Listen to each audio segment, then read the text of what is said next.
What's going on, everybody? Welcome to the show. Another Friday, another episode of Why Are We Bullish? Got a good group of friends joining in for the show this week. A return guest and a couple brand newbies to the Friday show. So very excited to have them all. We'll dive into that momentarily. Now, of course, this is live. Anything can happen. So I defer to my friend Bill here. We'll do it live. Okay. We'll do it live. Fuck it. Do it live. I'll write it and we'll do it live. And thing sucks. If you have not already, please do hit that like button. It's just below the screen there. Hit it now. It really does help please those algorithmic gods. You can also like and share, and that helps a ton, and subscribe, of course. Anyways, let's get this thing rolling. I am Ben with the BTC Sessions. This is your daily session.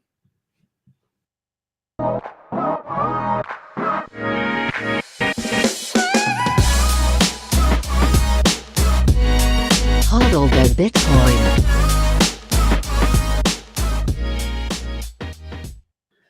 Before we bring in our guests, let's take a look at where we are in the market right now. This is timechaincalendar.com.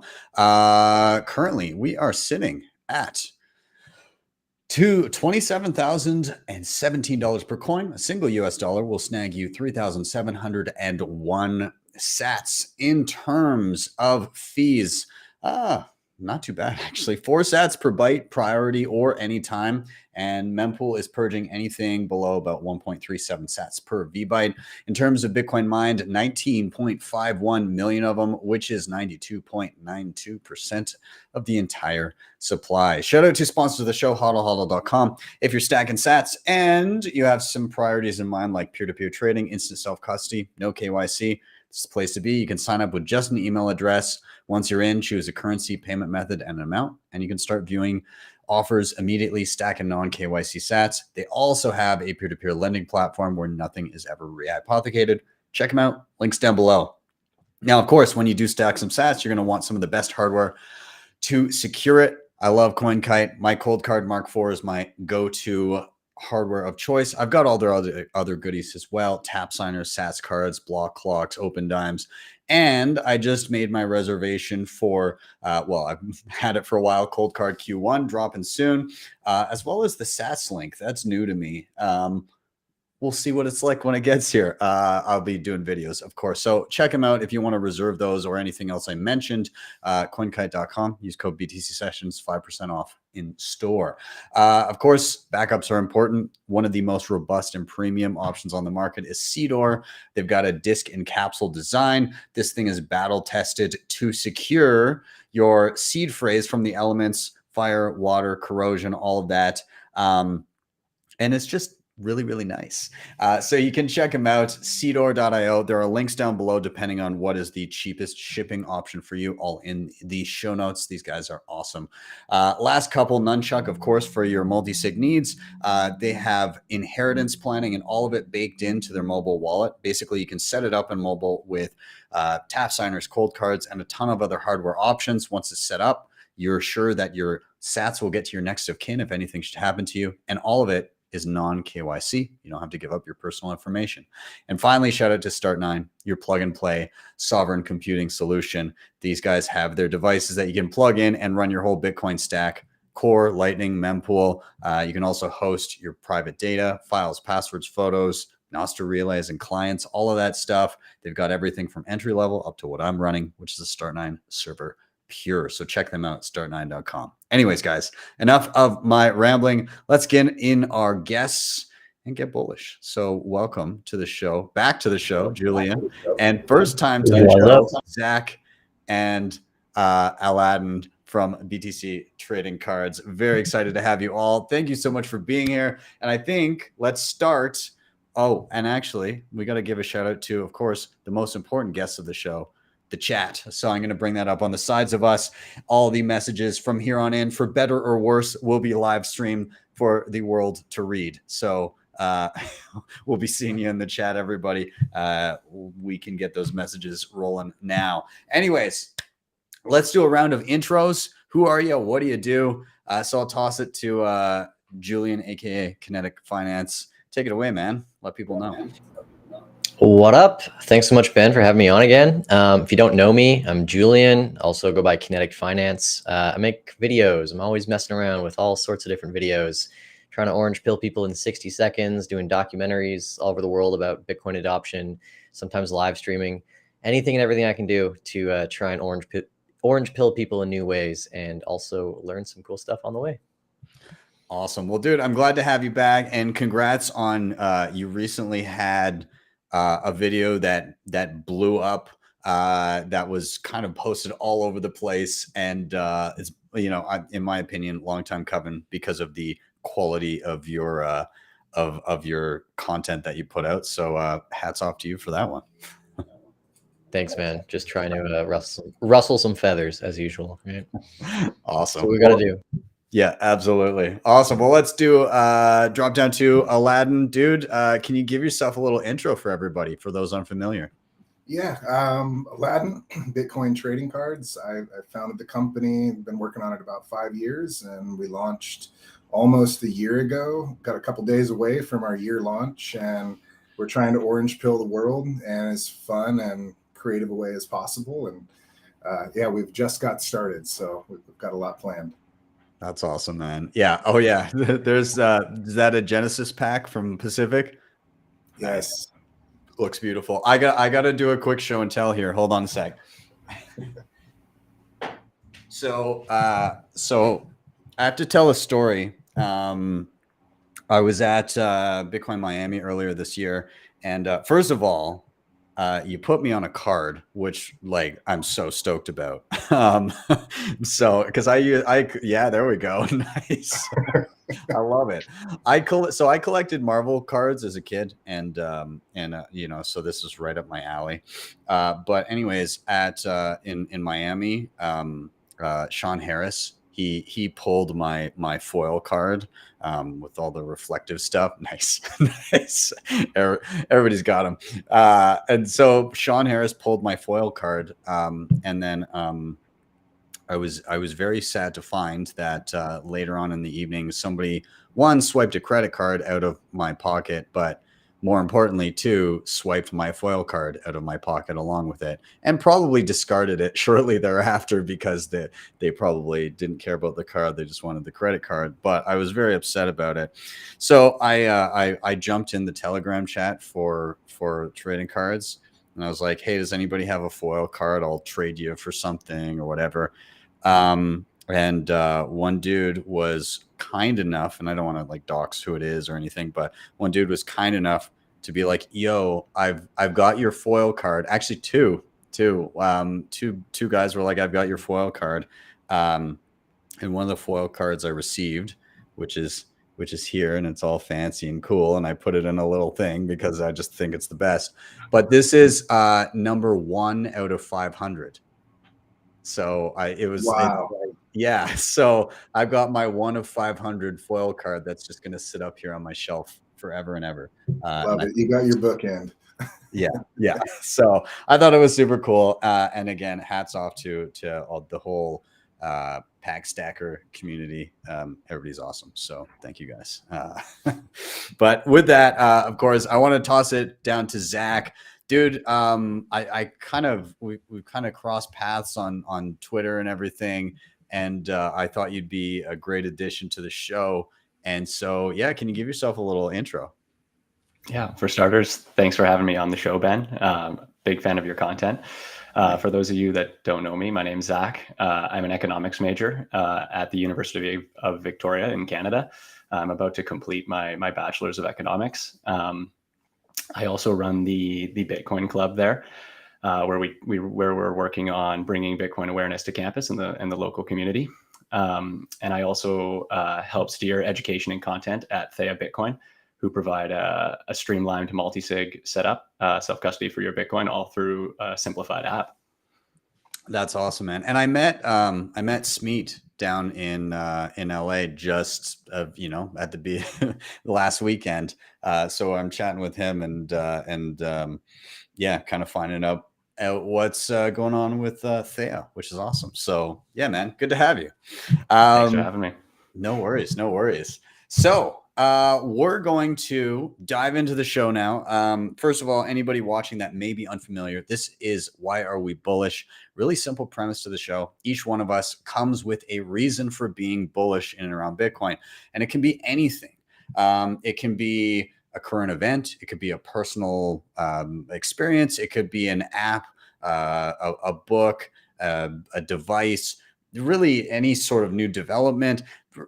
It's really up to whatever your little heart desires on the show. And so the flow of the show is pretty simple. Somebody's going to drop a reason why they are bullish. This is their chance to rant and basically lay out their case.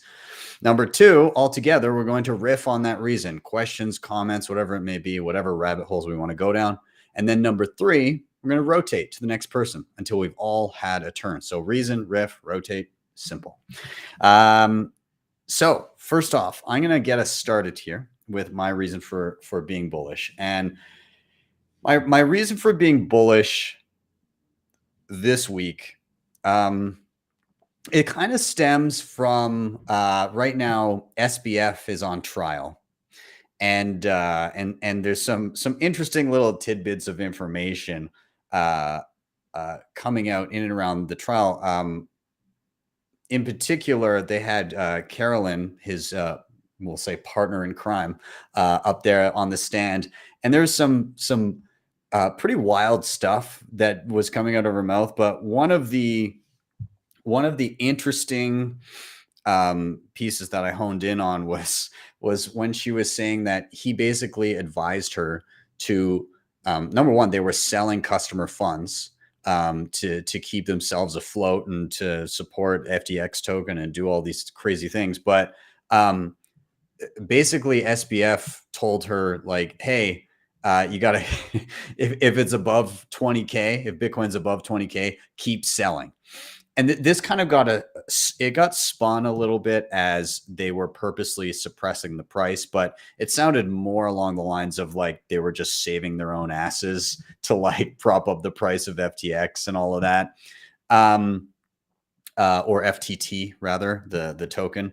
But nonetheless, the effect was the same. They were basically selling customer funds in order to save their own asses, which was suppressing the price. And furthermore, during the course of the life of FTX, whenever somebody when there was actual consumer demand for Bitcoin and people would give them fiat or altcoins or whatever it may be, and would say, I would like to purchase Bitcoin, and they left it custodially, well, FTX just would not purchase the Bitcoin. Like, it just wasn't there. It was like, thanks for the dollars. We're going to write this little number into your account here. And then it would just, no purchase was made. So the demand was not actually reflected properly in the price of Bitcoin because the demand was not actually causing buys to happen. So this was obviously to the detriment of everyone else, anybody who was holding Bitcoin. It also screwed a lot of miners.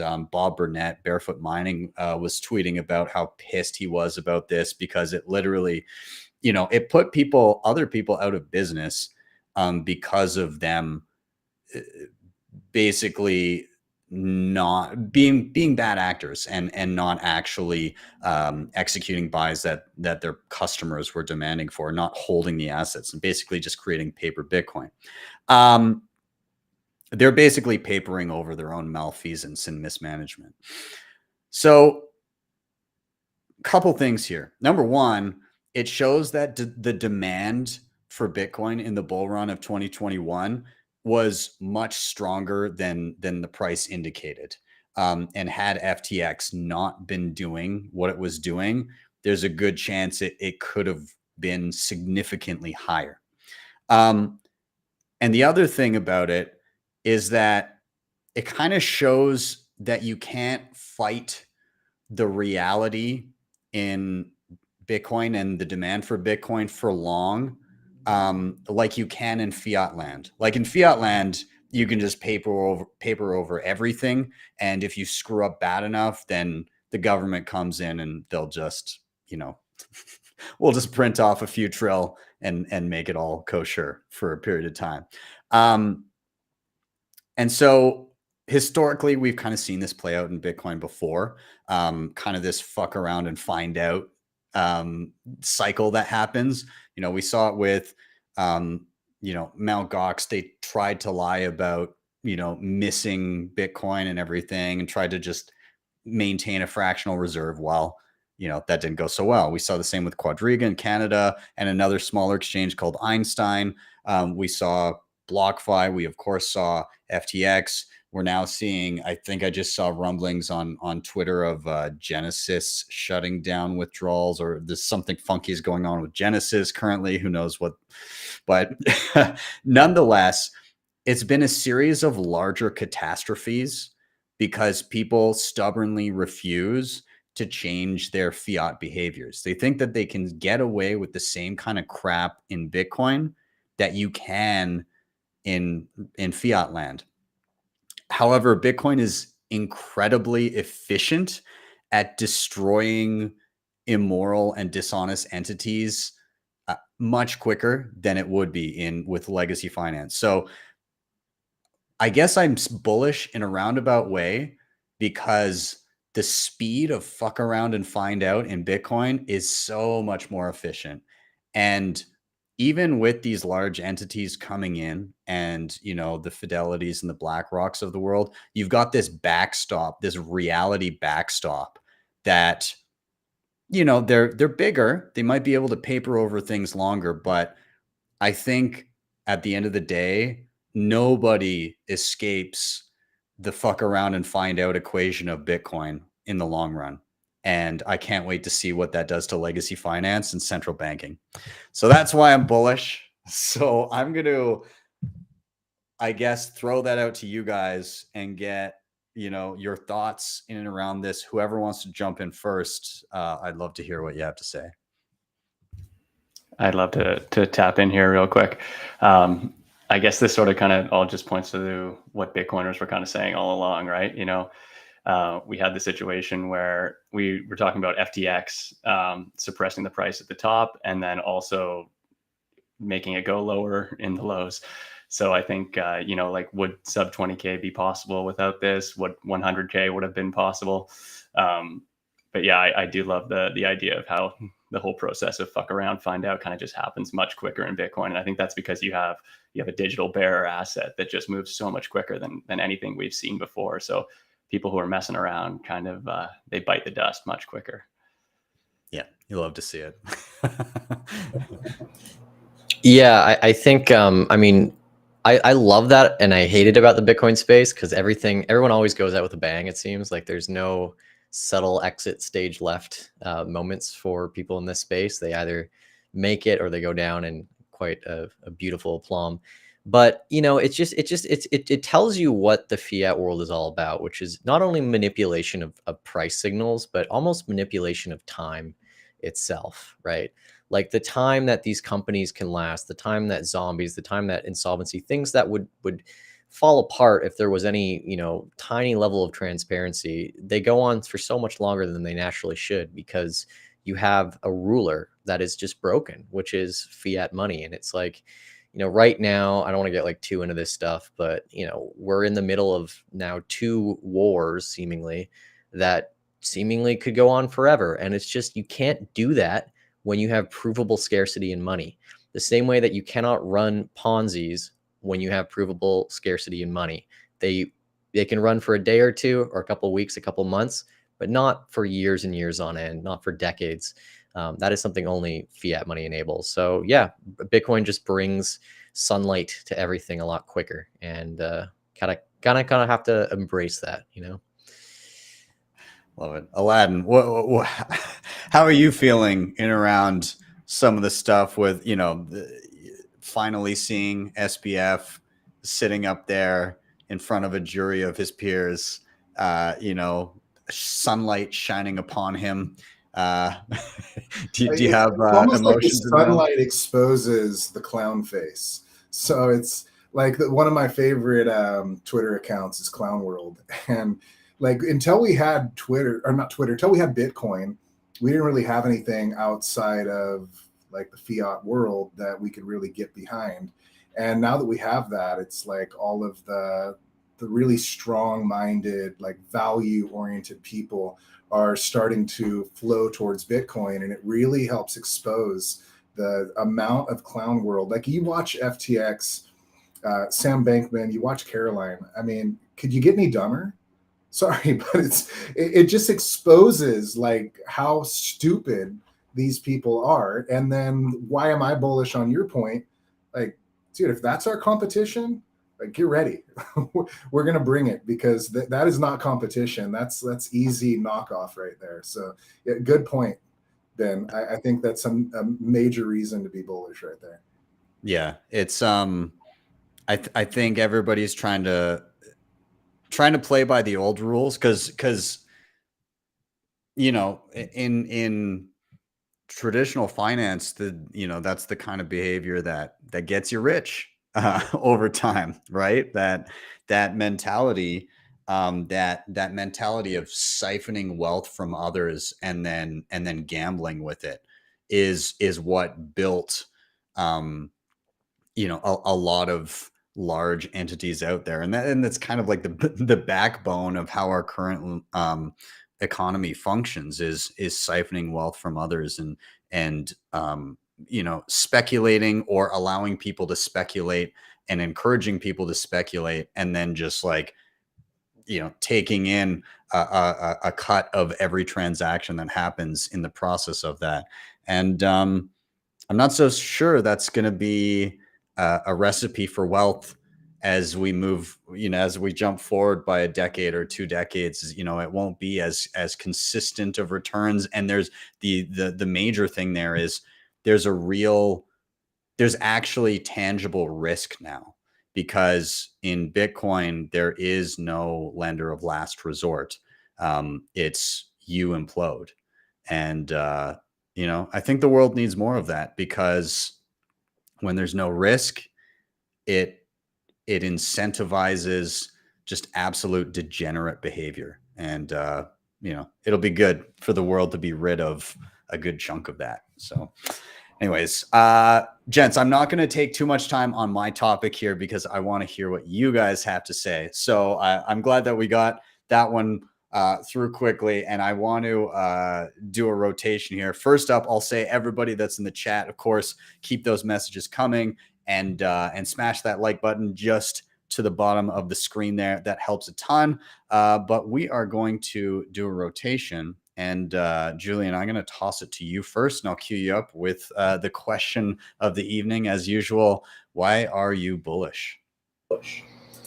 All right, I'm going to copy you. I am bullish on taking risks, but not quite the same way. Not, messing around with customer funds or building Ponzi's or yield and all that stuff, but taking risk on a cultural and a creative level when it comes to talking about Bitcoin. So I had a moment. I had my little 15 minutes of fame last week, after a solid year and a half of making like 60-second videos, half of them being like trying to orange pill people on 60 seconds, the other half just talking about economics. I post one, and then all of a sudden it just blows up on Instagram. I got like 4 million views, and the whole video is just about me railing against who the left blames and who the right blames, and how really when we're all having our money stolen through inflation, that's something that maybe we could unify around. And it's been a year of taking risks to try and figure out what connects with people. Like, I have taken an immense amount of creative risks and gone outside of my comfort zone as a presenter, as somebody who covers certain topics, delving into things, trying to talk about things I don't really understand too well, and I'm just trying to learn, but doing that out in the open. And I came about success of that, and now I feel like I have a bit more of a track on how to move forward with the type of stuff I'm talking about. But it's not just about me. I had the chance to go down to Pacific Bitcoin last week, met most of you guys down there. Zach, you'll have to come next year. But the whole conference, I was was surrounded, you know, I was with the Bitcoin trading guys. I got to know Aladdin really well down there. But the really the most interesting stuff that happened down there was meeting all the different entrepreneurs building stuff in Bitcoin that were not, you know, wallets or exchanges, but all the peripheral cultural products that are massive, massive risks, because you really can't quite figure out how many Bitcoiners out there will want to part with their fiat or their Bitcoin to buy a trading card or a piece of merchandise or an energy drink. But entrepreneurs are going out on a limb and they're feeling the waters, and they're feeling that there is a distinct Bitcoin culture forming. And Bitcoiners really like to, you know, show off the things that they have, show off their pride in Bitcoin, try different products to orange pill their friends and family, t-shirts, cards, whatever. And all these entrepreneurs now, this is the first time I've ever seen it in Bitcoin, especially this year. And you can probably agree with me on this, Ben, that all of these entrepreneurs have built atop this social and cultural layer of Bitcoin. And now we're seeing the fruits of the first type of non-selling Bitcoin products out there. So not wallets, not exchanges, again, not yield products or anything, but just cultural homages and references to Bitcoin. And they're finding real markets for them. The Bitcoin trading cards, like Aladdin, you've just impressed me so much getting to know you over the last few days and weeks. And like, I had no idea how big the trading cards thing is, but Aladdin has created a market. There are markets of people who are bidding for these cards, who are watching the streams to see certain pulls, who are looking for rarity. You've created a market from basically nothing, and you filled a demand that most of us had no idea was there. And I think there's so much more underneath this Bitcoin rock to uncover when it comes to that. Energy drinks, merchandise, other forms of collectibles. And it's all been in the middle of this like terrible crab year on Bitcoin too, where it's just gone nowhere. I don't think, you know, any of us have met a Bitcoiner that was minted in 23. I met one at the conference down there, but most of us are holdovers from 21, 22 or before. But we keep building these awesome apps and products for all of us to use within our own ecosystem. So I am bullish on the risk takers in this space trying new things. And yeah, I'll let you guys run with that. I love that. I'm thinking of something that Madex or Spacebull said to me on one of these shows that he's been on. He's talking about, because he's an artist and he makes a lot of really cool shit. And he pours his blood, sweat, and tears into his art. Quick plug. I am working on the Madex documentary that'll hopefully be out in a month or two. Awesome. I don't know why my camera, when I do it like a thumbs up, it literally does like a lame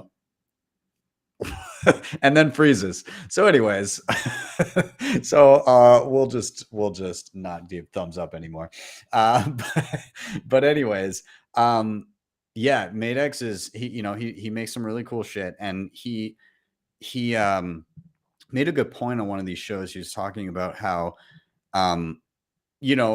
of course, there's going to be those that just, they make a product and they slap like a Bitcoin symbol on it, and then they sell it, and and some people will buy it. But you've got people that have sound money that they appreciate the value of, and when they buy products, they actually care if the product is good.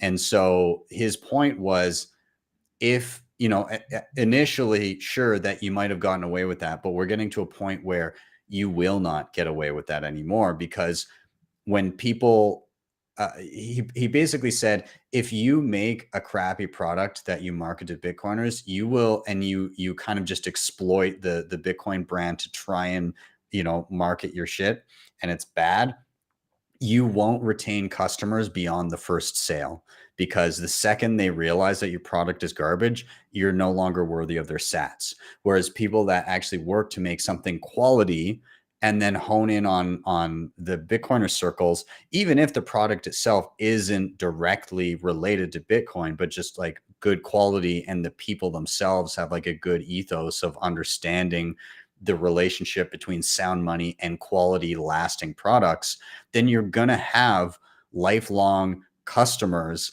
that will give you sound money in exchange for the value you're offering them. And I think that's huge. I think that's super awesome.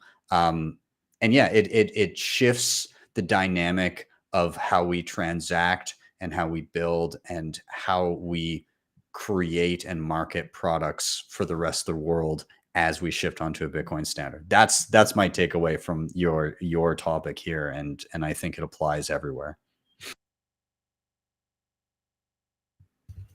Gentlemen, feel free to dive into Julian's. I think that's a really awesome point. Just the idea of like making sound money, kind of encouraging the production of more quality products. Because, you know, we see with fiat money how it seems like everything is just like designed to break, right? And you got to replace it, kind of reinforcing that consumerism culture. But yeah, to your point, Julian, I think kind of like coming out as a Bitcoiner publicly is also a really big risk that a lot of people take. But I also think it's extremely rewarding. Yeah.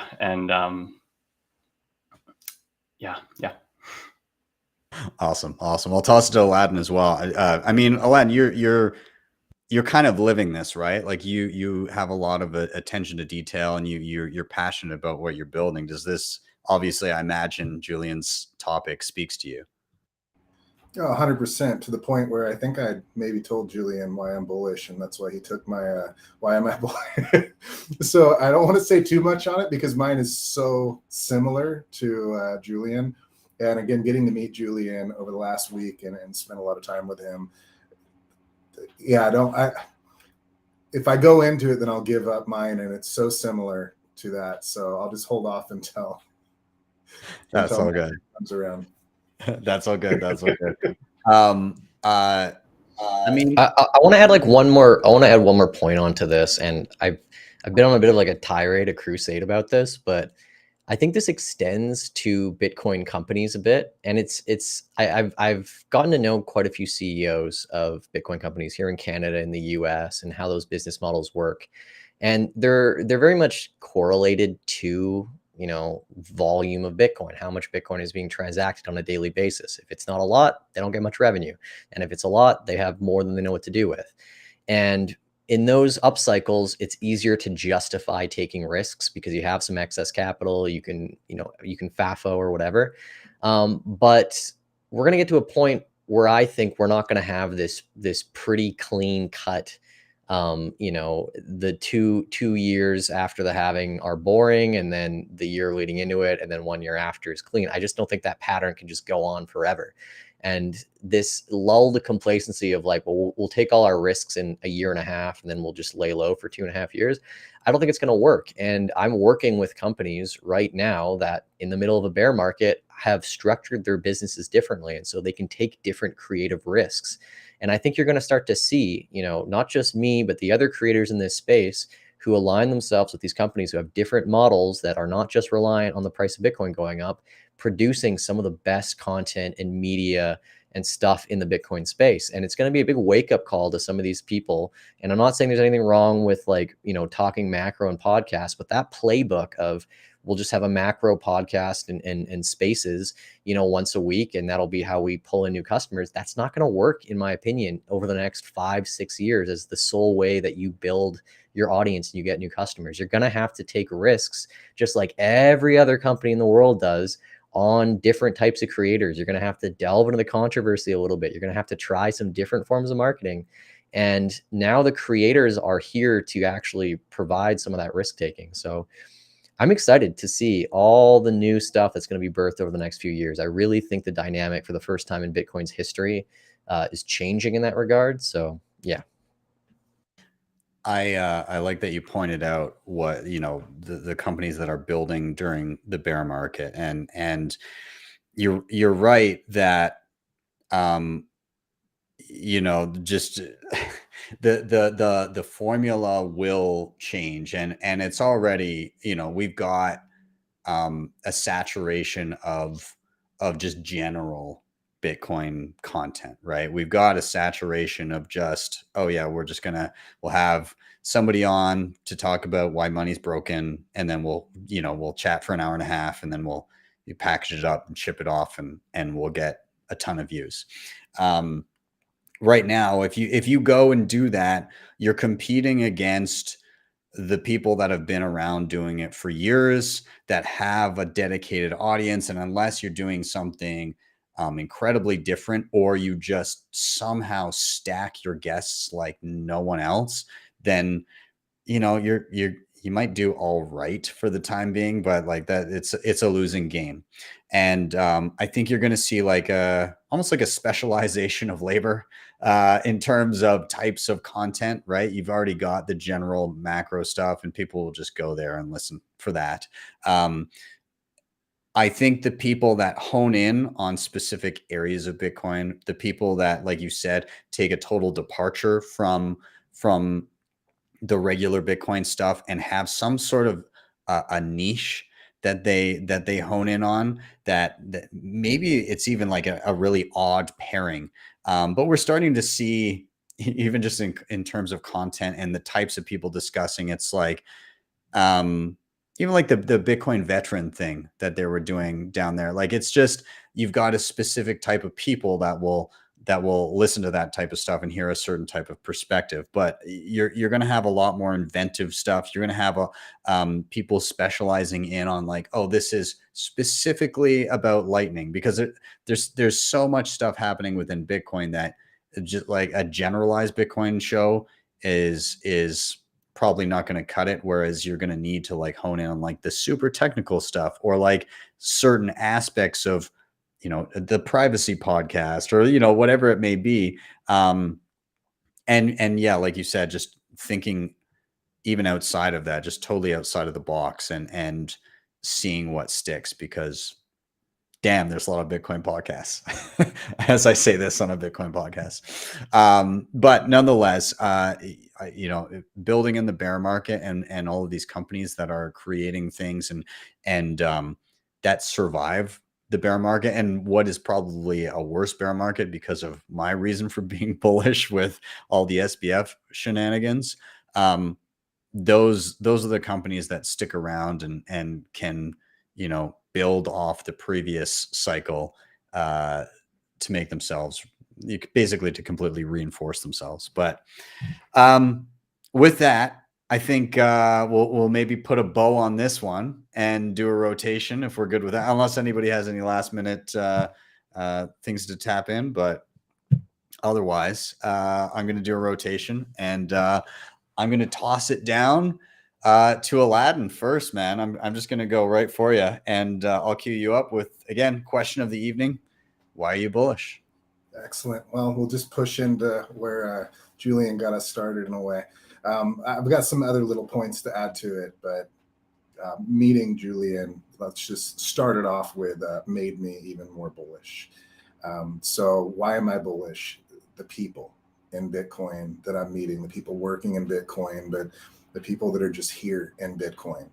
I grew up in a tiny little town where everybody knew everybody, and there was a lot of really good people. But after spending a solid 30 years around that area, I left out of hundreds of friends. I left with about 3 or 4 solid friends. And honestly, it can even bring that down to maybe 2.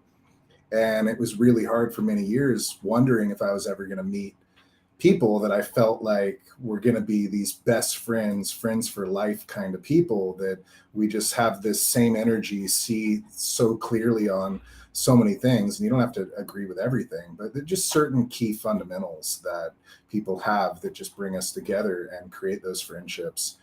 And when I've been in Bitcoin since 2016, but I really just was stacking sats. I couldn't afford to go to conferences. And so I held back. And even though I was working on this project for many years, I waited and said, when I'm ready and I launch, then I'll jump into the conference and do it. So I've only really been meeting a lot of Bitcoiners in real life for about a year now. And I've got to say, I've at least 20, 30 people that I feel like will be my friends for the rest of my life. Like, we'll be calling each other at least once a month, checking in. That was something I never imagined would happen again. And that many people in 1 year to feel that connected to. I mean, there's a bunch of people in the chat right now that I've got to meet a lot of these guys in person, and just amazing people. The Panties for Bitcoin, if you haven't met Pablo, oh my God, like him and his family are some of the most beautiful people on the face of this earth. And it kind of goes back to what you were saying, Ben. Like, our competition is shit. Like, these guys don't know anything. They have no values whatsoever. And we're going to wipe the floor with them, because as we meet more and more Bitcoiners and see this incredible value that everyone brings, and it doesn't have to necessarily be even someone working in Bitcoin.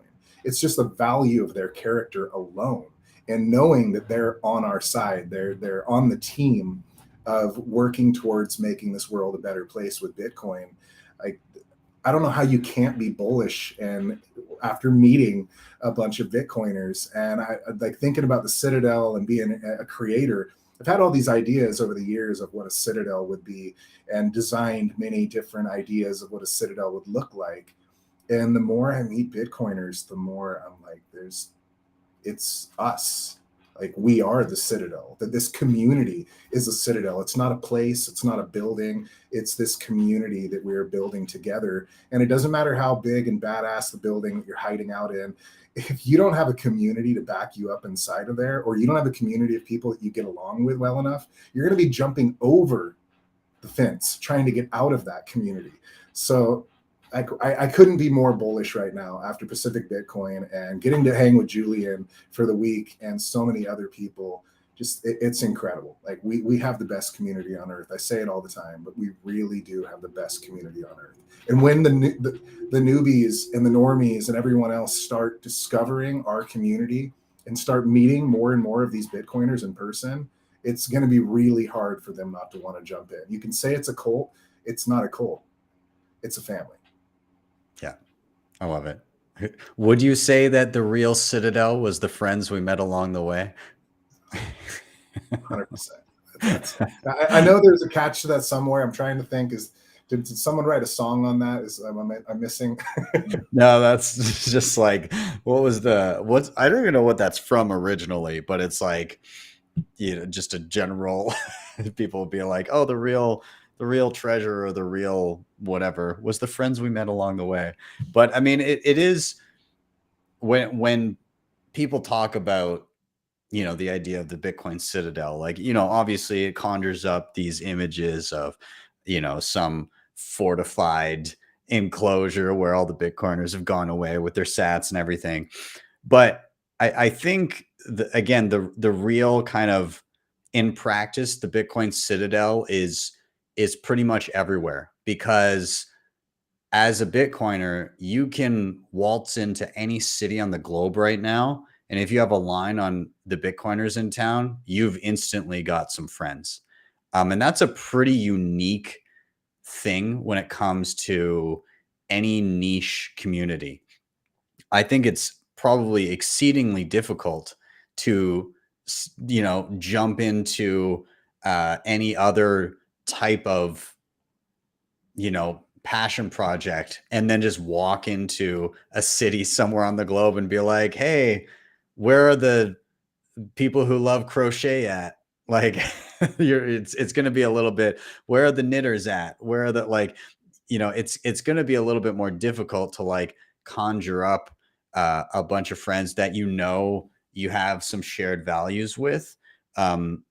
But in practice, I think Bitcoiners have a much easier time just being like, okay, there's a meetup, there's something going on, there's a group of people that I can hone in on, and we can build a relationship. And when it gets to the point where everybody is using Bitcoin in some capacity, then I think we'll have a more kind of a localized existence in the first place, in that you'll get to know your local rancher. You'll get to know the people building things in and around you, because you'll look for true value, not trinkety crap shipped to you from halfway across the world. You look for true value, and you'll want to support people in your community that are building quality things. And so, yeah, you're right. It's this unique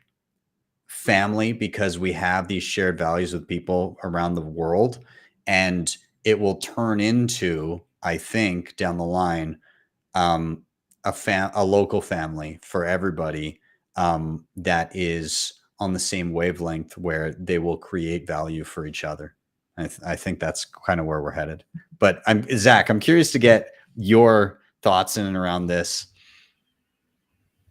Totally. Yeah, Aladdin, I couldn't agree more with you. I think the Bitcoin community, the Bitcoin family is one of the best parts of becoming a Bitcoiner, really.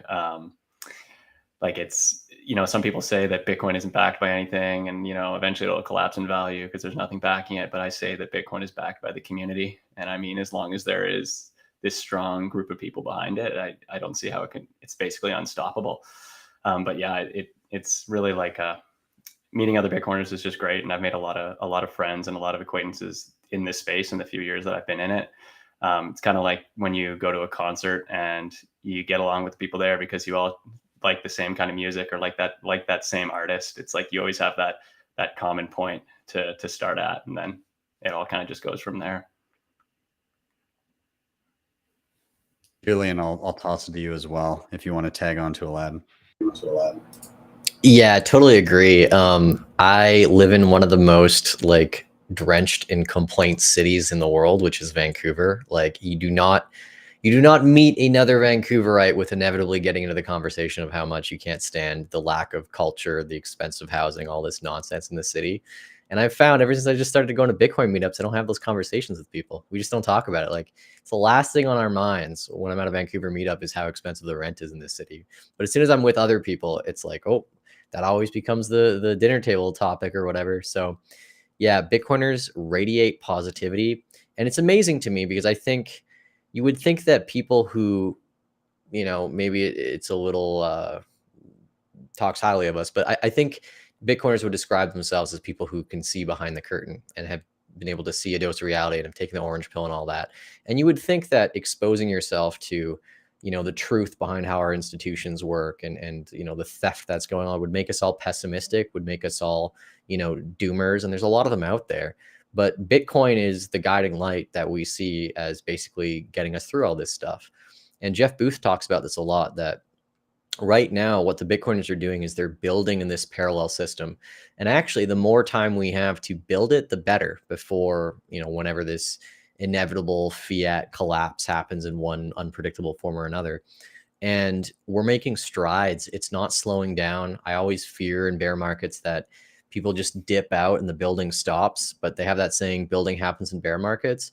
I didn't feel that way in 2018, 2019 when I went through that cycle. I felt like a lot of the energy and momentum was sucked out of the room completely. And I really don't feel that way this cycle. And maybe it's because I didn't do conferences back then or something. But the momentum is here. It's only going to get better in the bull markets because we'll have more resources to include more people and things.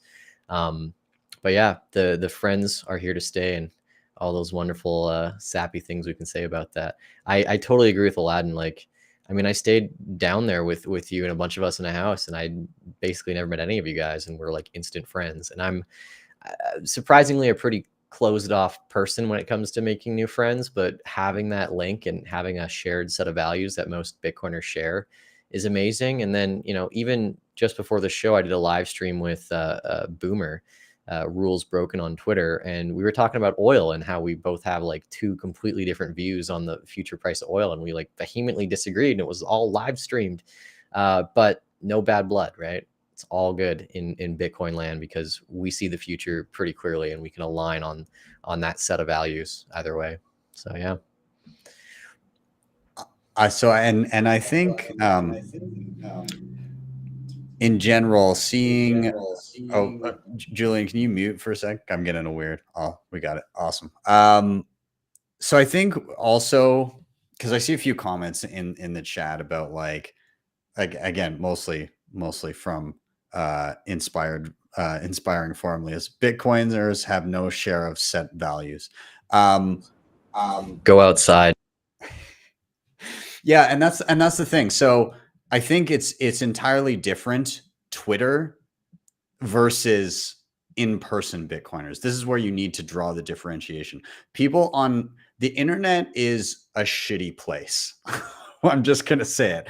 The internet, like the discourse between people on the internet fucking sucks. But the discourse between Bitcoiners in person is totally fine. Like when you actually interact with people person to person, you can actually get a gauge on tone and intent and all of that stuff. You can actually converse with people. So it's really tough to gauge, you know, how people interact with people and how easy it is to, I guess, relate and build relationships when your litmus test is online, right? Whereas over the past number of years, I've in interacting in real life with people, I think I've gained some of the best lifelong friends that I will have. And a lot of that comes from, and again, a lot of this is people I vehemently disagree with on a lot of different things. But I think the difference is knowing that the people that I'm interacting with have you know, at least at a base level of like, hey, there's a reason why things are broken, and we've come together on a solution for it. It may be that we see it playing out differently, or we see, or we pull different positives from what will be the implication of Bitcoin. But in general, we're both kind of working towards the goal of like, hey, Bitcoin will improve the world in some way, shape, or form. And so through that, you know, there's a bit of a, you know, Bitcoin has its roots in you know, some libertarianism. So I feel like that's kind of an underlying, even for the people that lean right or lean left. There's still also a degree of live and let live underlying a lot of Bitcoiners' mindsets of like, hey, I should be able to live my life the way I see fit, and most people should also be able to do that. And we should, you know, leave each other alone and be able to kind of have a free market and provide value to each other. I think that there's you know, a much higher degree of that mentality in Bitcoiners than perhaps in other facets of society. And so we can kind of come together on that. And I've got friends of mine that, you know, lean all different types of ways. We have progressive Bitcoiners, we have right-wing Bitcoiners, we have deeply religious Bitcoiners, we have atheist Bitcoiners. And you know what I've seen over time is that all of those types of Bitcoiners have in person been able to come together and agree to disagree on things. I'm gonna give a perfect example. Knut Svanholm is staunchly atheist, and I would say early on was almost kind of like myself, was held like an animosity towards religious people. And I grew up going to Catholic school, so maybe it was rooted in a little bit of that, just like, you know, not liking some of the ideals that I was seeing come out of some of my teachers, and kind of like the just general mentality that I was seeing there. And then I met a bunch of religious Bitcoiners. I got invited to come speak at Thank God for Bitcoin, which I found ironic given that I wouldn't say that I'm a religious person at all. But what I was greeted with was a group of like gracious, kind, wonderful people that completely threw out the window my impression of religious people that I had before. And so it was Bitcoin that brought us together, and that made me question my assumption about a large group of people and made me open up to that. And conversely, I think some people may have thought of, you know, atheists in some sort, and I wouldn't say I'm necessarily an atheist, but I definitely wouldn't say I'm religious. But some of those religious Bitcoiners, I think, are more, you know, maybe accepting of somebody who's not particularly religious. And to my point about Knut Svanholm, it was probably a few months ago, and I didn't expect it out of him because he always basically he had not kind words for religion. But he, even on Twitter, he's like, you know, I've discovered that I can actually get along with and appreciate religious Bitcoiners that are, have a moral framework and see value in that, in Bitcoin as a moral money. And, I thought that was a unique thing to see, and an interesting shift in mindset, and proof that Bitcoin can bring people together that previously may not have been in the same circles. And so I think, we're kind of being all drawn together, again, progressives, right wingers, religious, non-religious, a little mix of everyone is all coming to Bitcoin. We're going to disagree on a bunch of stuff, but at the end of the day, I love my progressive Bitcoiners. I love Troy Cross and Jason Mayer and Margot and all of them. I think they're great people. I also love my right winger Bitcoiners, and there's plenty of them out there. And I love my religious and non-religious Bitcoiners. I think they're all fantastic people. So, end of the day, I would disagree, and I would say that Bitcoiners do have an underlying thread that will bring us together, and I think it's great. I love it. I don't know if we want to wrap there. One of the things I'll add to that real quick, I'll make it short. I think so. I do everything I can to orange pill just about every single person that I meet and every chance I get. And I got to say, skip the starting with Bitcoin and go straight to freedom. And almost every time I at least get them to show their interest in Bitcoin, because in the end, it's not about the gains for most people. It's about the freedom of choice, freedom of expression, freedom of religion. It's really just us coming together and, for once in history, having true freedom as a human race. And that's the opportunity that Bitcoin brings. And like my dad he doesn't care, but he's a farmer. The gains, the technology, none of that means anything to him. But when he started learning about what Bitcoin is doing for third world countries around the world, he got really excited. And most people I speak to about Bitcoin that know very little about Bitcoin, it's the freedom aspect that brings them along.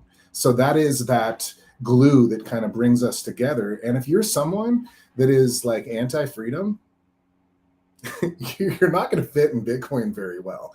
And like, to everything you were just saying, if you believe in freedom, then you believe everyone has the right to believe what they want to believe. So from religion to right or left or whatever it is, it really doesn't matter as long as you respect the other person's beliefs and their right to have their own beliefs. And that, to me, is going to be what really makes Bitcoin more powerful than anything, because it's really bringing out the passion for people to want to embrace their freedom. So you're spot on. I agree. And also shout out to, we just got finished talking about people that you make lifelong connections with. One of them's in the chat right now. Adam Meister, the Bitcoin Meister. He's been around doing his shows for ages. He was one of the first shows that I ever got invited onto. And I don't get to see him in person often, but as soon as I see him in person, it's like, again, this natural kind of bond that's there, and I appreciate everything that he's done. And what an awesome guy. And he's so full of energy all the time. And I don't think he drinks coffee either. He's just so full of natural energy at every waking moment. And I don't know how he does it, but I love him for it. So Adam, thanks for popping into the chat, and we got to get you back on the show soon. So legend. Adam gave me my start. He is the man. Adam. He's awesome. I love him. Awesome. Well, gentlemen, I think it's time for another rotation after our love fest there, which I enjoyed. But we got to get to Zac and his reason for being bullish. So Zac, I'm going to cue you up again. Last ask of the show. So same question as the others. Why are you bullish? Zac, just real quick, you have to give us something depressing now to balance it all out. Okay. It's reason to be bullish. You can't be depressing about that. Well, I'm going to take it in a little bit different of a direction, I guess, and a bit more broader idea. But I am very bullish on Bitcoin and Gen Z. And this kind of stems from my role as president of a Bitcoin club and being on the ground with my generation and talking to them about Bitcoin and seeing their open-mindedness and engagement around this brand new technology. And I think it's really important to realize like a perspective that a lot of people I know have is kind of this perception of hopelessness with so many sort of global challenges coming at us at such a young age. Whether we're talking about economic problems like high inflation and really bad wealth inequality and burgeoning debt, or social issues or environmental problems like climate change. What I really love is Bitcoin's kind of multifaceted nature. It gives it the ability to sort of address a lot of these issues simultaneously, right? And I'm not saying it's necessarily going to fix everything in the world, but it definitely can help us kind of bridge the gaps that we currently have. And I think like kind of the key here really just becomes education, right? I see a lot of sometimes on Twitter a little bit of too much negativity towards younger generations, and which I don't really understand. I think we need to be focusing on bringing them in and educating them because these people they're looking for solutions. They recognize they have a very global perspective. They recognize the problems that we're facing, and I think if we were able to bridge that gap to Bitcoin and help them understand how Bitcoin can like address these problems, they will flock behind it with their support. And so that's kind of been a goal of mine at university, is just bringing Bitcoin awareness and helping people understand not only how Bitcoin can help them individually, but how it can kind of help them as a society. And then to add to that, right, Gen Z is the first digitally native generation to ever grow up on this planet. I mean, I can speak from experience when I say that since I was born and throughout growing up, we've watched the launch of every social media platform that now exists. We've watched the formation of the largest tech monopolies, you know, Google, the Apples, the Amazons.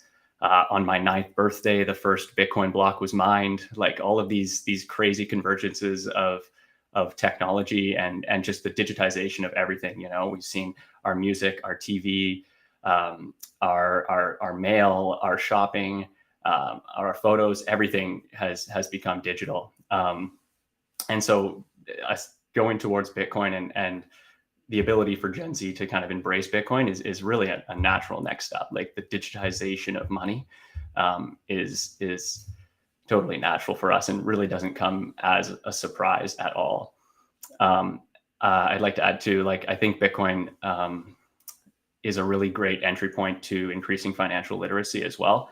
So I can speak from my own perspective here. Going through the public education system in Canada, they don't teach you anything about finance or economics at all. And I really was only exposed to this when I decided to study economics at university. So I think Bitcoin kind of is a really great entry point to learning basic financial literacy and kind of asking those really important questions that we're always talking about. You know, what is money? Learning about how our current financial system works. And you know, when you ask these questions, you start to realize, right, that the money's broken. You come to these conclusions like, okay, the financial system we have actually doesn't work for everybody. It's benefiting the few at the expense of the many. And I think those are really important conclusions to come to, and then kind of also point to Bitcoin as that solution.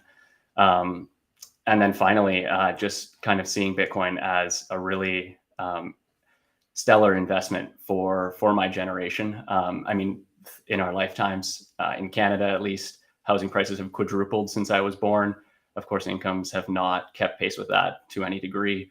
And then we've also witnessed just like massive asset inflation, whether we're talking about stocks or whatever.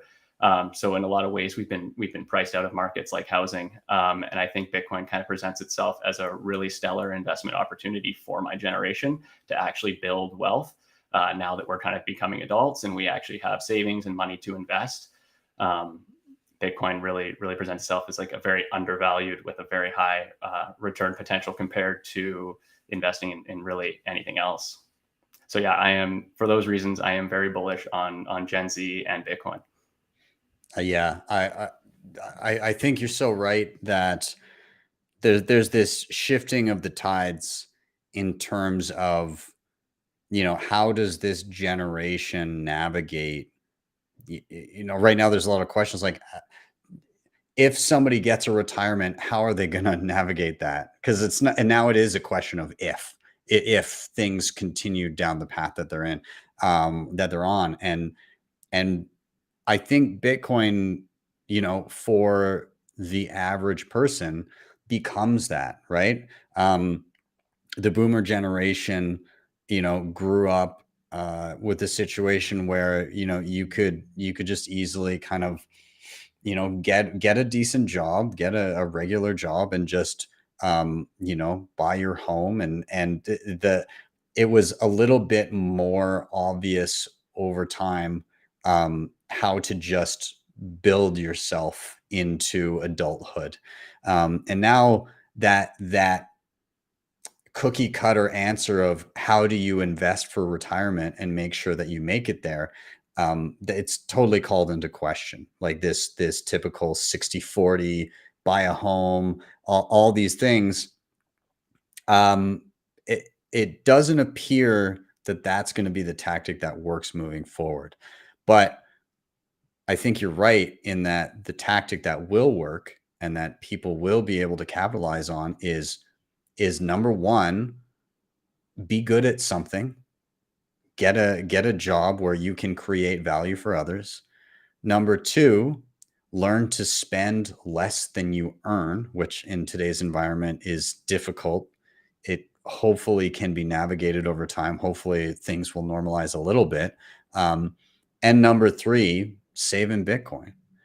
And it takes a lot of the additional steps of previous generations out. It takes the current environment of you've got to be, you know, you've got to be a part-time investment expert in order to navigate this crap, or you have to defer to somebody else and give them a huge cut over the course of your lifetime. Now it can just be good at something, provide value, spend less than you earn, and just save your money, which will be Bitcoin. And that will be enough.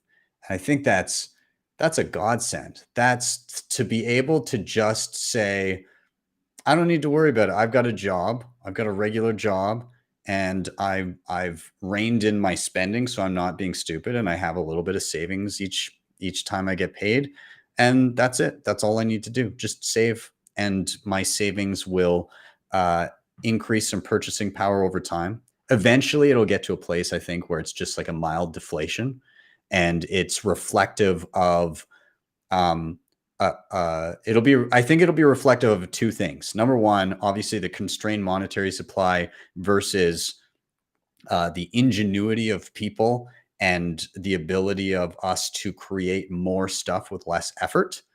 And it'll also be a function of population as well, which I'm hoping with optimistic Bitcoiners, population will get back on track to growing so that there's more people to innovate more and be able to create more with less. And I think with all those factors, we could see, again, this kind of, I guess, after the fourth turning, a new, again, a new turning where there's once again optimism and abundance for everyone. And yeah, I look forward to that. So I'll let the other gentlemen tag in on anything they want to add here. Zach, to your point, I think, because I have like a lot of friends who are Gen Z. I'm on the cutoff. I'm basically just millennial, but I'm basically Gen Z if I was born a couple months later. I just was looking up a stat because I'd seen it before, but I wanted to get it precise here. Vancouver, third, fourth biggest city in Canada. You need a $250,000 annual income to be able to be approved for a mortgage for the average single family house in Vancouver. And that's, I believe that is post-tax income. So realistically, your salary as an individual and your wife or partner is going to have a matching one, would need to be about $160,000, $180,000 Canadian a year in order to have a shot at even just getting a mortgage for a house, let alone, you know, actually being able to buy one outright. And so it's frustrating because like people go to university and they expect to get a job, but they don't actually run the numbers. They don't do the math in their heads. They don't realize too the inflationary aspect of money and how the wages never really keep up to the price of property. It's $250,000 annual income needed this year. It's going to be 300 in a couple of years, 400 in a couple of years. Who knows? Maybe there's a recession. The point being though is what is really important, I think, and what you're tapping into is that people go into university with hope and they exit, feeling a little bit drained because maybe the job prospects aren't as good as they think they are and things radically change within a few years. And Bitcoin is that hope for a generation. And I think almost the best way to really start orange pilling young people is to expose them to more stories of people who didn't just find Bitcoin and made it rich, but used it as a savings tool. Because if I was a student and I learned that there were people out there who didn't just buy Bitcoin at $5 and now they're a millionaire, but just stacked sats and they were able to afford property within 5 or 6 or 7 years. I don't know how many stories like that exist. That would be super compelling for me to go down the rabbit hole and start learning more, because it would show me a provable way of exiting the fiat rat race rather than, oh, here's another example of somebody who made it big as an entrepreneur. Here's a reason that I should feel bitter about it. You go on a university campuses, everyone blames everything on capitalism, but you show them a tangible way to actually make it happen. And I think you start turning heads a lot more. And I'm super bullish on your reason. I think all this stuff, like I really wish somebody came to my campus and talked about Bitcoin back in the day. I know we had like a blockchain club. I was just getting into it as I was graduating, but you having the opportunity to bring this to kids in their first year who can actually start doing a little bit of financial planning before they graduate, that's going to make a world of difference. So that's awesome, man, that you're a part of that. Aladdin, you want to jump in here as well? Absolutely. No, Zach, you're on point. And being the father of 2 Gen Z teenagers right now, they're getting ready to graduate themselves. I see a lot of it firsthand. And I think that it's, as the world's been moving over the last 10, 15 years, there's a major difference in the way of these cell phones that we hold in our hands. We take this technology everywhere with us. One of the things that I really dove into over the last 15 years is propaganda, and really studying that as deep as I could go. And it goes into the red pill really hardcore in that one. And you can really see, like when we were kids, you spent a lot of your time outdoors and you spent some of your time indoors, and some kids spent a lot of their time in front of the TV. But the problem we have now is that TV goes everywhere with you. So what that means is the propaganda goes everywhere with you, and you can't leave the propaganda. And this generation, it's really sad to see how much of that propaganda is just shoved down their throat daily, more than any generation has ever had it. I think this one has a hell of a battle. But on the flip side, what this technology has created is the opportunity for entrepreneurs like never before in the history of human beings. Like, you got kids that are 10, 11 years old. If they got the drive, they got the will, and as to Julian said in the beginning, they're risk takers. They have the opportunity from their home, from anywhere in the country. If you have internet access, you can immediately become an entrepreneur. I think that is one of the things that makes me so bullish on this next generation, is they really have the ability, if we can start to battle their propaganda. So the definition of propaganda is marketing and advertising, basically. So that's what they're getting, is some really evil and vile marketing and advertising, giving them the complete opposite of what the truth is. So it's up to us Bitcoiners, freedom lovers, people that are out for the embetterment of the human race, to start battling back. And we have to start trending with what we have. And most of the generation, most people are good people. They just haven't been given the good information. And once they can start to reach that and receive that really good information, they're going to be way more fired up to do good than they ever would bad. So we just have to start balancing that out as a human race and pushing as much as we can to give them the correct information and get it trending. And it will trend. I mean, what did Mr. Beast do to make it so far? He was very generous, and he went out and, like, those videos are addicting, to see him walk up to houses and ask people a couple questions and pay their rent right there on the spot. Things like that, like, I don't cry in movies when it's sad, the tears come down when they're happy moments. And I think most people are that way. We're so desensitized to the sadness. But when we see joy and happiness, something sparks in us like nothing else, because sadly, most of that is shut down by the mainstream media. So like pushing that part, the beauty is really going to be what inspires people more than anything. And I think this generation, like you're talking about, like they want good. They've seen enough of the shit, the wars, the garbage, the crap that's happening. Their parents, that through 2009, the collapse, so many young kids lived through that and saw what their parents had to go through. There is a massive opportunity for this next generation to jump in and be that catalyst that starts pushing the true beauty of humankind. Like it is so beautiful. We're just given the crap. Like the news is the bad news. Like how come we don't have the good news show? I thought about that even when I was a young kid. I'm like, it's always bad news. Where is the good news? So if there's a way that we can really start to work together as a society to put out the good news, to start giving that hope back to the kids, it's amazing what we're going to be able to accomplish once people have that hope back. And I think Gen Z is just waiting for the catalyst to give them that hope to start fighting for all of our futures. I mean, it's up to the next generations that are going to take care of us and take care of my grandchildren and so on and so forth. So I think you really hit an amazing one there, Zach. I'm fully bullish with you. Zach, I got a question for you. Because obviously, so I'm, I was born in 85. So I'm like directly like millennial. And so I kind of, I've had like an interesting kind of sway to and fro on the political spectrum over time. And then Bitcoin kind of just like tore me away from, leaning necessarily one way or the other on the politics spectrum. I mostly have realized that I never trust a politician is kind of my takeaway. But when I was younger, the mentality that I grew up with was everything was a little bit more on the conservative side. That was kind of I would say, it was more of that than kind of progressive early on, or at least I perceived it as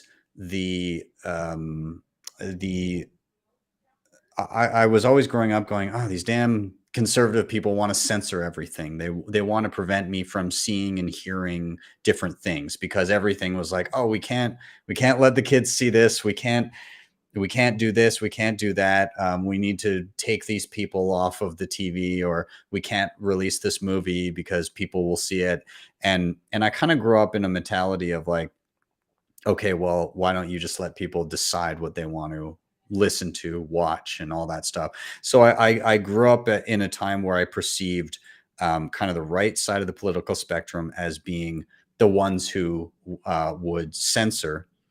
And then I guess coming into adulthood, I stayed, I guess, leaning left because of that mentality.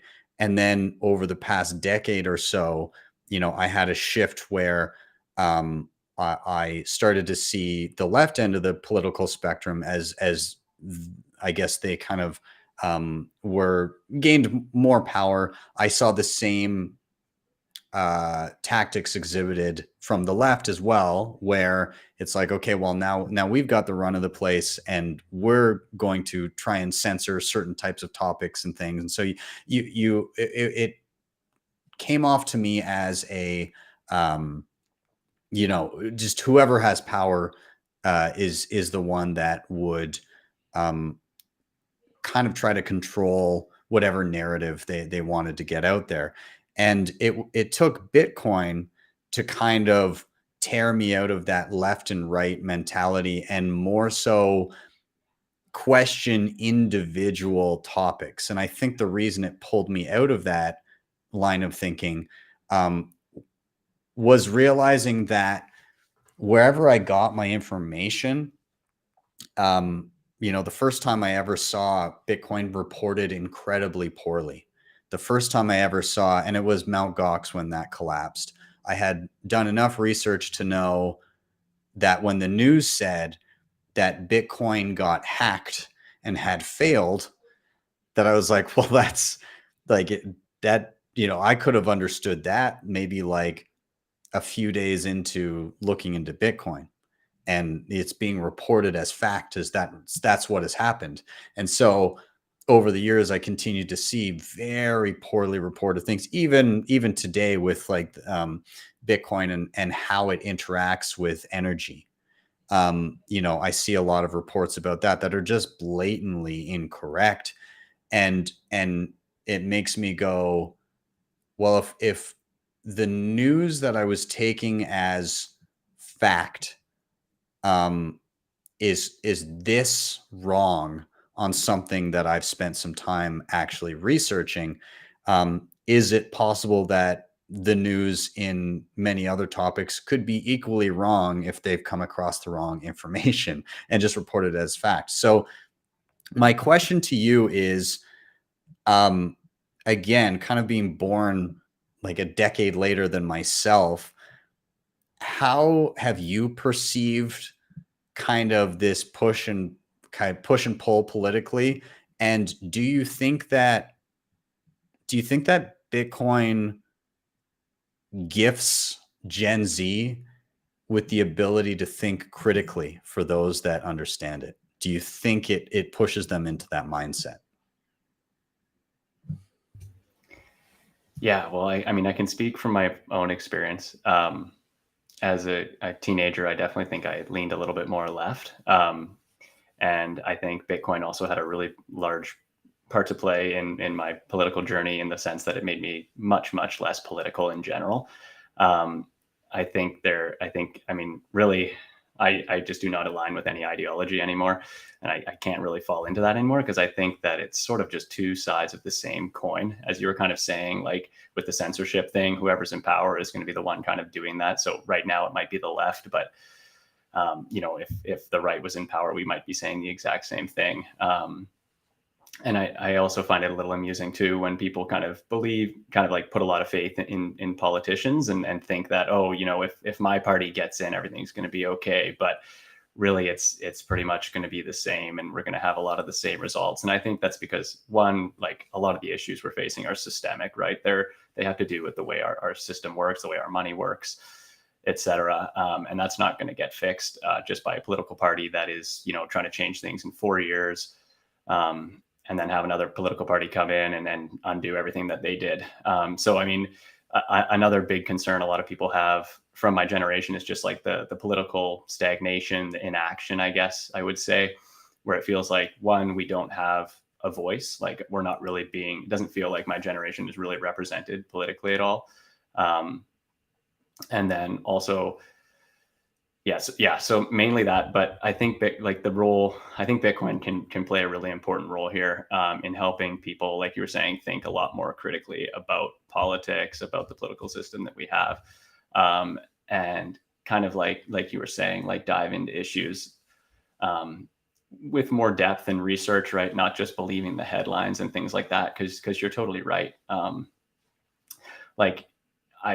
It was a really crazy journey for me, seeing like certain media outlets portray Bitcoin in a certain way, and thinking to myself, okay, this is something that I've been studying for a few years now. I know how this works, and yet these people in legacy media or whatever are either ignorant of how it works or purposefully misleading people, because what they're saying is not true. That's not how it works, or just casting it in a really bad light. And that's a really, like, it's kind of like a revelation in your mind, because like you said, then you ask yourself, like, okay, how many other topics are they wrong about? What is true anymore, right? And so, yeah, I really do think that Bitcoin can kind of encourage critical thinking, and also like give a voice to a generation that feels very unrepresented. Awesome. Yeah. I think that, like, add on to that point, something I was thinking about is, it's not profitable to, tell the news or even spread propaganda anymore. If you're a large institution, there's the free market has decided that like the Wall Street Journal, New York Times, all these things are unprofitable business models. They're propped up by basically 2 or 3 or 4 benevolent donors, or if they're not a private, so-called institution, they're state media. And Ben, you shared that chart like a couple months ago, how CBC tries to conceal the fact that basically they don't have a profitable model. They just bleed money. And the only way that they're able to exist is on tax dollars. And when we boil this all down, if taxation is theft, the only way that CBC is able to survive is through theft. Right. And so it's like the free market is a really good gauge of truth. But, we have all this like vision of that, laissez-faire, free market, it just leads to corruption, monopoly. And some people on the left or the right, they can't see that. But in a truly free market, like these massive conglomerate agencies that try and craft elaborate narratives, by their their false pedigrees or whatever, it doesn't pay. It doesn't pay. The market doesn't want to pay for those things anymore. I don't think it's just because the internet has, made knowledge dissemination so much cheaper and easier. I think it's just people would rather go with someone they actually know and trust rather than go to an organization. So it's pretty wild to me sometimes that like people in our generation, they go to these big media institutions for learning about things, when there are even people who align with exactly what they talk about politically, and they won't view them, right? Like, because there are great, leftist YouTubers and stuff that have good points, and socialist YouTubers and all that, but they will still rather go to the state for their information than that. But that's all going to fade away. And it's not even going to take a Bitcoin standard to make that fade away. I think we're just going to run out of fiat to fuel these organizations over time. Yeah. I think you're probably right. All right, well, gentlemen, what I like to do as I round out the show is I like to do a quick round of any final thoughts that you may have on any of the topics presented, as well as asking you guys for a recommendation. And what I mean by recommendation is, for the people watching, what do you think would be valuable for them to check out? And this could be anything. It could be a book, a video, a podcast that you enjoyed. It could be an app. It could be a device. It could be just some general life advice that you think people would benefit from. Really anything that you think would benefit the people watching. So I'll start off with my final thoughts and recommendation to give you guys, a moment to consider, and yeah, we'll go from there. So final thoughts here. I think, again, contrary to some sentiment, and this actually kind of runs contrary to some stuff that Saifedean says sometimes as well, where there's this inclination of some people to believe there is no quote unquote Bitcoin community. And, to a degree, I'd say eventually, technically speaking, yes, there is no Bitcoin community because it becomes just the world, and everybody is using Bitcoin. But I do think that, especially right now, there is a distinct Bitcoin community, and that Bitcoin community, as Aladdin pointed out, is honed in on an idea of greater freedom, at least where it comes to the ability to transact and express the fruits of one's labor, and use money as almost like a form of speech. Money is basically just a way of taking your values and communicating them to the world. What are you going to spend your time and your blood, sweat, and tears on? What do you think is valuable to do with that? And so Bitcoin allows you to do that in a way that can't debase your values, right? When money printing happens, when 40% of all existing fiat is created in, a couple calendar years, that means 40% of your communicated values disappear. And so when people don't see their values reflected back to them in the world, there's a reason, because people can siphon those off and allocate them where they see fit. So I think community-wise, yeah, there's a distinct Bitcoin community. I think there are shared values there. I think people are gravitating towards Bitcoin for a reason, and that those people have a much easier time forming and forging relationships than you would with the average person on the street, because you get to bypass the small talk and the feeling out of, well, where do you sit and what are your values here? You know that you have a baseline to start from that transcends somebody that you'd be totally unfamiliar with. And I think it, as I said earlier, it leads towards a better foundation of shared values globally. And of course, there's going to be people that disagree on a lot of topics, but at least we'll have a base layer of communication in which people can, again, like funnel their values and hopefully try to see them played out in the world based on where they spend their sats. And that will create tighter knit communities where people create value for each other. So yeah, that's kind of my final thought there. In terms of recommendations, I'm going to bring this up because I made a tutorial on it this week, and I'm just going to share it for 1 sec here. But if you have not dove into Time Chain Calendar, it's such a cool tool. So I did a tutorial on it this week. TC created this. Awesome dude, and he's made a hell of a tool. And I always bring it up at the beginning of my live shows, and I, rattle off a few metrics, but a lot of people don't realize how friggin' cool this thing is and what's in front of them. Like, you can literally scrub through the history of Bitcoin and find any block. And also, that's a sound effect that a new block just dropped. But you can see all of the stats of that block at that time, including what was the price then, what were the sats per dollar, what was the market cap, what was the supply and the percent mined, what mining epoch were we in, what was the subsidy. Like, you get all of these stats out the gate just by scrubbing through. You can literally click and type in any block that you want. You can literally search by block or by date and find specific information then.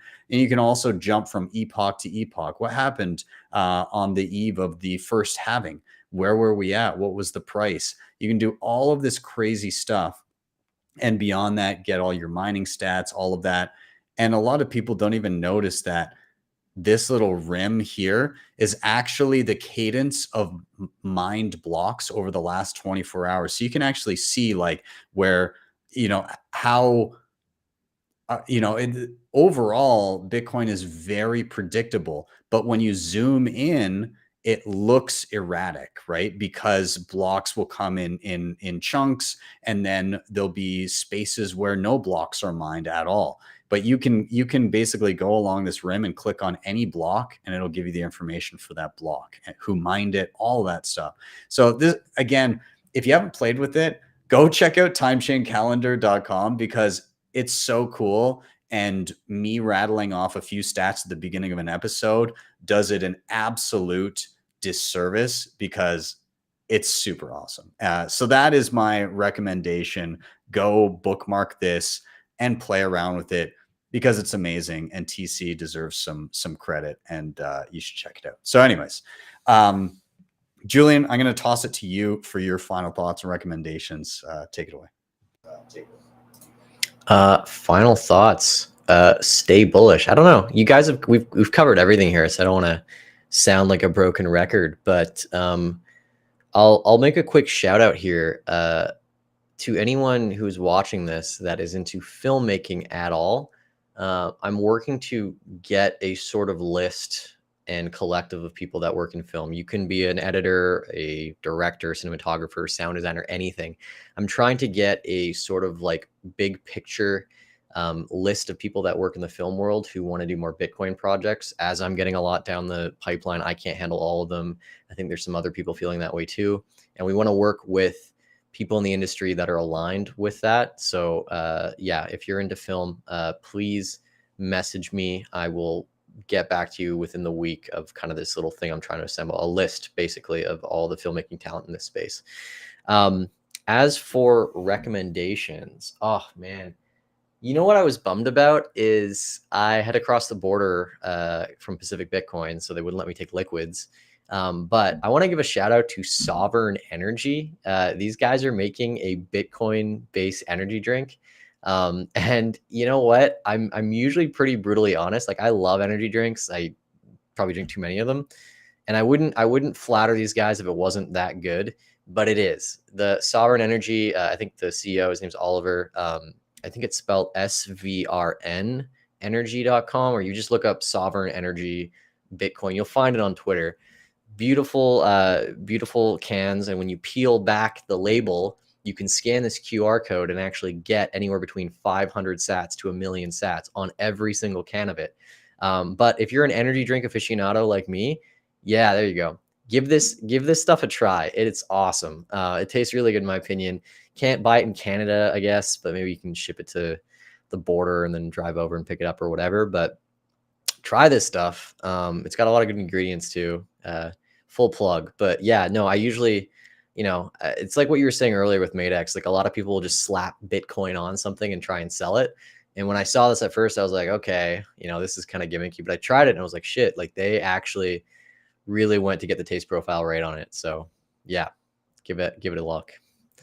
Yeah, I was kind of hesitant when I took a look at it. I didn't get to try it while I was down there. There was a bunch of cans, but a bunch of people said it tasted pretty good. So and the Sats thing, like the scanning for Sats, is kind of cool. Like you can you peel off the label and you can win Sats underneath, and then it gives you a bunch of information where you can learn stuff. And yeah, so anyways, cool idea. The guy was super nice, and yeah, I don't know. I guess we'll see. We'll see if he again, as mentioned by Matex, we'll see if the product is deemed worthy of the sats of the plebs. Let's see how it goes. Awesome. Cool. Well, I'm going to toss it down to Aladdin. Dude, final thoughts, recommendations. All right. I've got to say on the Sovereign Energy thing real quick. I know Oliver personally. I've been working with him on his idea since Miami. Salt of the earth, one of the nicest people I've ever met in my life. Put his life savings into this. This is not a big corporation. This is not a big group of people. He's doing the risk, and he's putting the whole risk out there, and he's a Bitcoiner through and through. And the man is just a beautiful person. So I hope everything works out for him in the best ways, because he's got a great idea. And that kind of leads into my final thoughts.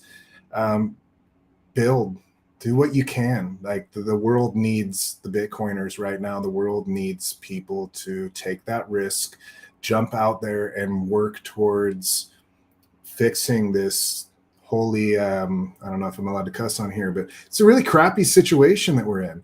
And I've got kids and I'm scared for their future. And I've dug into a lot of things over many years. I've been anti-government my entire life. So I've always been digging, always been researching into what's going on. And it's a screwed up world. And it's because of this fiat crap show that we're in. And they have the ability to run the narrative and control the world. And it's really scary. And we live, most of us, in a pretty kicked back situation. We have a lot of comfort even when things are bad. Most of the bad that we're seeing is on the television, and we're not living it. I've lived it. I've got a lot of friends and family. I know a lot of people all over the world that are living it. It's really screwed up, and the world needs people to jump out there and fight for them. They don't have the opportunities we do. If you're in a comfortable situation at all, to be able to fight for their freedom, it's not just yours, it's theirs. It's our children's children. Like, just do what you can. It could be just talking to your waiter, talking to your Uber driver, whoever it is. There's many ways to orange pill people without ever having to bring up Bitcoin.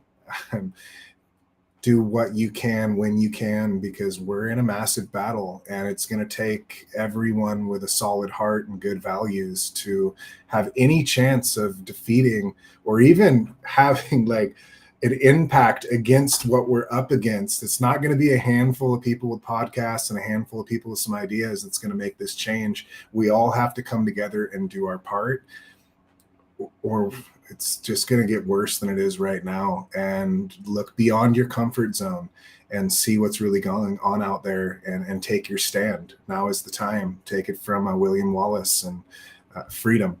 So that's my final thought. And my recommendation,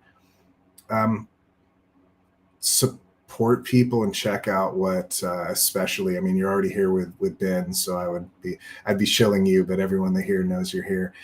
Check out Julian, check out Zach, and see what they're doing, because these are the people that, again, are making this impact. And if you personally don't have the time and the energy to go out there and try to make that impact, at least share the people that are. It's free to retweet. It's free to share. I don't think there's enough of this going on. It's so free. And if you don't want to feel like you're shilling it to Bitcoiners, then shill it to NFT people. Shill it to shitcoiners. Like, you don't have to hashtag Bitcoin. Who needs this information more than anybody? The people that are buying scams, the people that are getting scammed left and right, they need the information. So reach out to the people that are doing the good and help spread the word about what those people are doing, because every little bit counts.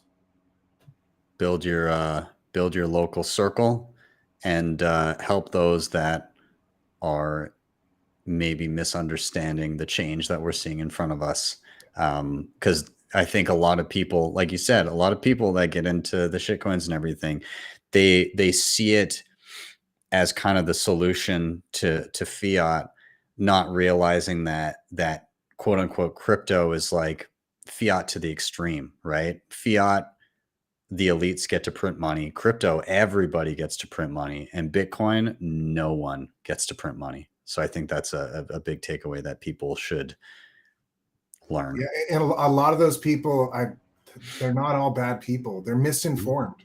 Yeah. It's like left or right or this religion or that. They're just misinformed. There's so many beautiful people that have been scammed. I talked to a guy just the other day that's one of the nicest people ever, and he got scammed. So we won't even talk about the amount of money he got scammed for. And he's such an incredible, wonderful person. He's just misinformed. Most people are misinformed, and a lot of it is because the shitcoins have the ability with their funding to mass propagandize the world with it.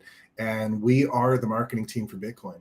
So it's up to all of us to help the people out, and they want the right thing. They just haven't been taught the right thing. Yeah, absolutely. The way to win this war against the shitcoins is you actually have to make it sexy to shit on shitcoins. So I'm just I'm a firm proponent of if you want to stop the shitcoinery, you got to make it sexy to be only Bitcoin, and you got to make it sexy to make fun of shitcoin losers. Love it. Zach, I'm going to toss it to you last. Final thoughts, recommendations, all yours. Thanks, Ben.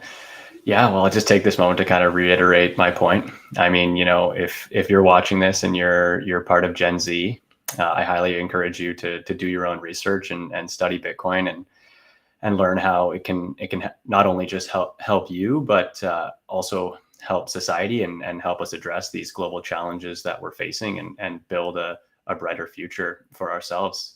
There's light at the end of the tunnel. In terms of recommendations, I think if you're into reading, the Bitcoin Standard is a go-to place to start. One of my favorite Bitcoin books. If you're more into podcasts, I mean, BTC Sessions right here, great podcast. Great tutorials, but also What Bitcoin Did is one of my all-time favorites. Yeah, but thank you so much for having us on the show, Ben. Awesome. Well, gentlemen, thank you so much all for being here. Nice.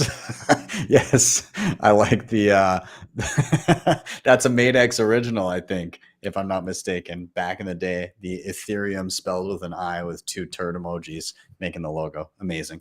So guys, thank you so much for being here. I appreciate your time. I appreciate all of your contributions to the space and to the show itself. And of course, you're all welcome back anytime. So have a great weekend, everybody. Thanks so much for having us. Yeah, thank you guys. Cheers, guys. I'll see you later. Thanks, Ben. All right. Awesome. And everybody, thank you so much for joining in. and watching the show. Again, all of these guys, their handles are in the show notes down below. So make sure you give them a follow and check out what they're doing through their Twitter handles. And then you'll be able to find them on. I think all these guys are on Noster as well. I'm not sure if Zac is. I got to make sure I'm following him if he is. Anyways, yeah, check them all out. Links are in the show notes. Of course, if you want to help the show in another way, you can always hit up the previously mentioned sponsors, HodlHodl, CoinKite, Seedor, Nunchuk, Start9. They're all down below. You can also, of course, smash that like button just below the screen. That helps a ton. Give the episode a share if you enjoyed it as well on whatever social media platforms you're on. And then finally, if you really liked what you saw, there is a QR code on the screen that takes you right to my website. If you need some additional help navigating your Bitcoin journey, whether it be with wallets or hardware or Lightning or privacy or nodes or whatever it may be, you can scan that right there and you can book me for one-on-one sessions. Of course, all of the information is free on YouTube as well, so you can watch free tutorials to your little heart's content. But if you need some additional hand-holding, that QR code will lead you to the spot to get it. Anyways, guys, with that, I am out. Have yourselves a wonderful day or evening wherever you may be, and I'll see you guys next time for your daily session.